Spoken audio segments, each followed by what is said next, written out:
Olá, meus queridos irmãos e amigos, que a Shalom de Elohim esteja sobre a vida de vocês, ou seja, que a paz de Deus esteja sobre a vida de vocês. Hoje eu gostaria de compartilhar com vocês 2 textos da Bíblia, para que façamos uma meditação exegética e reflexiva acerca dos mesmos.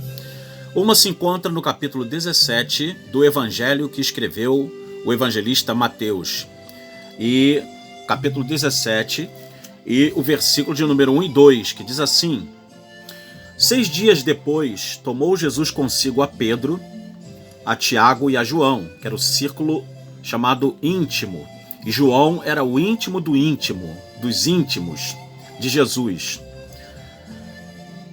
seu irmão, e os conduziu em particular a um alto monte.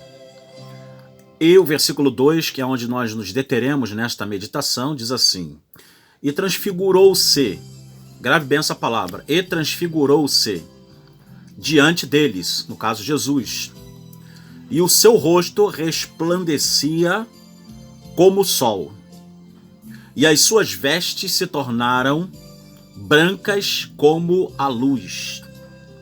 É assim que o evangelista Mateus relata para nós este episódio tão misterioso e tão, digamos, sobrenatural, o qual eles presenciaram. No caso, Pedro, Tiago e João. Mateus não estava presente, mas ele relata porque os evangelhos eles são baseados nas fontes orais e nas fontes vivas também que haviam na época. Haviam pessoas que testemunharam os apóstolos que andaram com Jesus, e estas pessoas ouviram dos próprios apóstolos, inclusive de Pedro, Tiago e João, as coisas gloriosas que esses homens passaram para eles acerca da pessoa de Jesus Cristo. Ok, essa é uma das passagens que nós queremos meditar. A outra nós a encontraremos na segunda carta de Paulo aos Coríntios, no capítulo de número 11 e o versículo de número 14 desta carta tão importante que Paulo escreve à cidade de Corinto, na Grécia. No segunda carta dele aos Coríntios, capítulo 11, versículo 14, diz-nos assim: e não é maravilha, porque o próprio Satanás se transfigura em anjo de luz. Bom, o X da questão é: se o capítulo 17 do Evangelho de Mateus está dizendo, no versículo 2, que Jesus se transfigura, e a segunda carta de Paulo aos Coríntios, capítulo 11, versículo de número 14, está dizendo também que Satanás se transfigura. Aí você, lendo na versão em português, as palavras elas soam bem parecidas, é a mesma praticamente tradução, quase que em todas as Bíblias, com pouquíssimas exceções. Então você se questiona, poxa, se Jesus se transfigura, Satanás também se transfigura. Aonde está a diferença?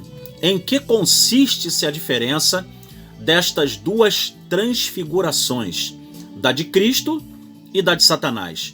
Bom, aí nesse caso, aí é muito importante. Eu não quero dizer que você precise, para estudar a Bíblia, que você precise ser um perito, conhecedor do idioma grego e do idioma hebraico, ao qual a Bíblia, no chamado Antigo Testamento, foi escrito em hebraico, com algumas partes em aramaico, mais propriamente no livro de Daniel e livro de Esdras e Esther foram escritos em aramaico, porque já havia influência ali da Babilônia, da Medo-Pérsia, principalmente da Babilônia, que usava muito a língua de Arã, o aramaico. Mas você não precisa ser um perito, conhecedor, mas é bom também que você tenha pelo menos noções da língua grega, da Hellenic Grossa, e do Halashon Ivrit, ou seja, da língua hebraica, porque isso vai fazer com que você tenha uma compreensão um pouco mais apurada acerca das revelações bíblicas, ok? E poderá com isso fazer uma exegese um pouco mais perfeita dos textos bíblicos. É claro que a coerência também vai nos ensinar, né? Quando você lê que Jesus se transfigura e você lê também, simultaneamente, 2 Coríntios 11:14, que Satanás se transfigura, é claro que a boa consciência exegética interpretativa, né, o bom intérprete, é claro que ele vai falar, olha, Satanás tem uma natureza, Jesus tem outra natureza. E claro que a transfiguração de um não pode ser igual a do outro. Então é uma assertativa correta, perfeito? Mas vamos a uma palavra, duas palavras muito interessantes que ocorrem no texto bíblico, né? Em Mateus, capítulo 17 e o versículo de número 2, nós lemos no idioma grego a seguinte expressão, quando fala e foi transfigurado, né? Ou transfigurou-se, que é um verbo, do verbo transfigurar.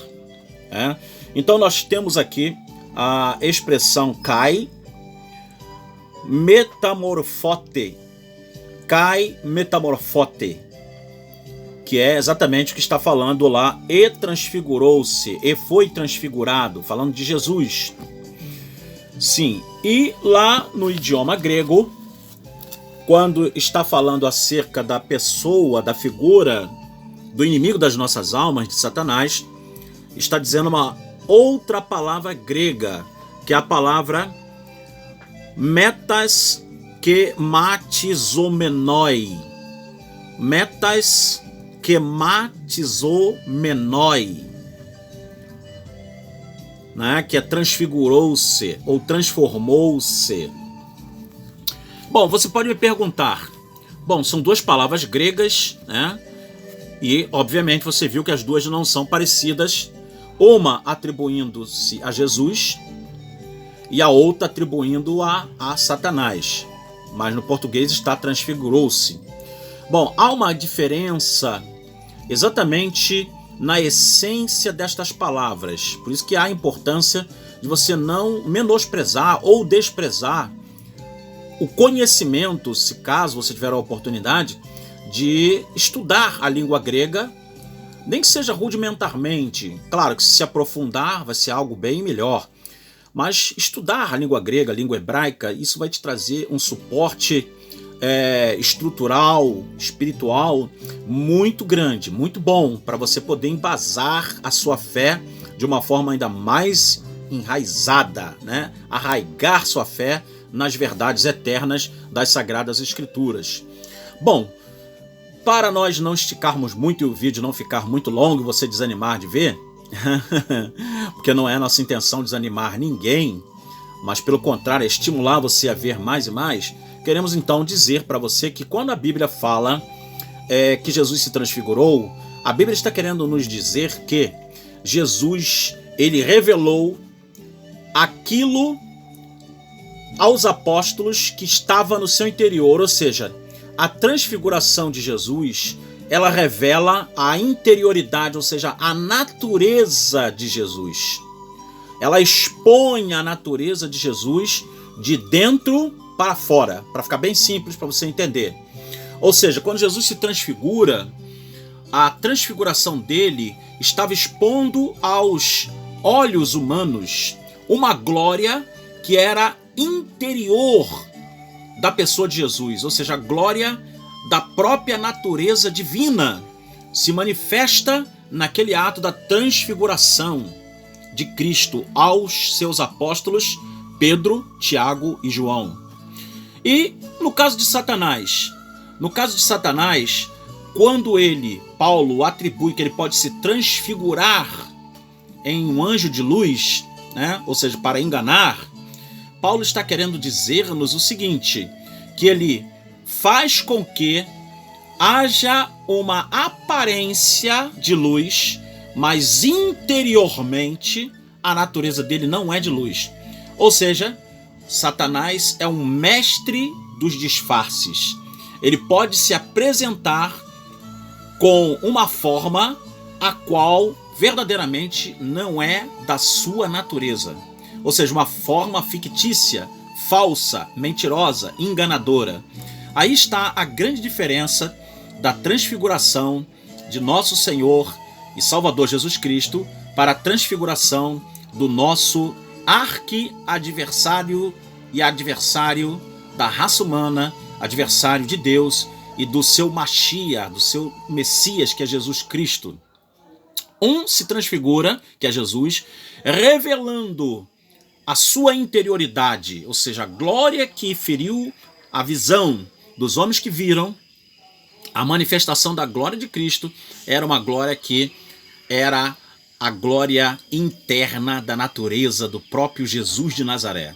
E quando Satanás se transfigura, ele está apenas enganando, revelando aos homens alguma coisa que não é verdadeiramente algo que pertença à sua natureza real, ou seja, uma enganação. Então fique atento a estas passagens da Bíblia e fique atento, porque Jesus é ímpar, é sem igual. As pessoas que dizem que Satanás é bom, que ele vem, que ele não é tão ruim assim, que ele não é tão mal, essas pessoas já estão, por certo, sendo seduzidas e enganadas pela manifestação daquele que pode se transfigurar em anjo de luz. Então está uma advertência muito séria da Bíblia Sagrada, feita pelo apóstolo Paulo, e uma grandiosíssima revelação. Ainda vamos fazer um vídeo falando apenas da transfiguração de Jesus e as suas implicações. Aguarde, e nós faremos essa gravação muito em breve para edificação da fé dos amados irmãos. Que Deus então possa guardar a sua alma, sua mente, seu coração, e que a Shalom de Adonai ela esteja sobre a tua vida e sobre a vida da tua família. Que Deus te abençoe, graça e paz, Shalom.